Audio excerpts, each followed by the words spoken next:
வாய மூடு. குட்டியா school uniform பாக்கெட்ல என்ன வச்சிருக்கான்னு பாரு. என்னது என்னது? சாவி, காசு, 30 ரூபாய் வச்சுனுக்குறா. எல்கேஜி யூகேஜி பசங்க கூட இந்த மாதிரி வச்சுன்னு இருக்காது. குப்பை தின்னு போட்டு குப்பை எடுத்து பாக்கெட்ல போட்டுனாரா. என்னது இது?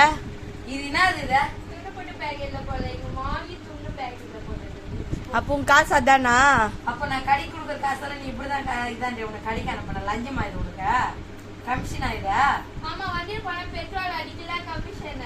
பெட்ரோல் கமிஷன் உன்னை கடைக்கு போய் 10 ரூபாய்க்கு 20 ரூபாய் வாங்கி சாப்பிட்டு 10 ரூபாய் தஞ்சி 10 ரூபாய். சரி கடையில என்ன எவ்வளவுக்கு வாங்கி வந்தா? சரி எவ்வளவுக்கு மொத்தமா வாங்கி வந்தா? வீட்டுக்கு எவ்வளவு வாங்கி வந்தா? 30 ரூபாய் வாங்கிட்டு 10 ரூபாய் தின்னுட்டு வர.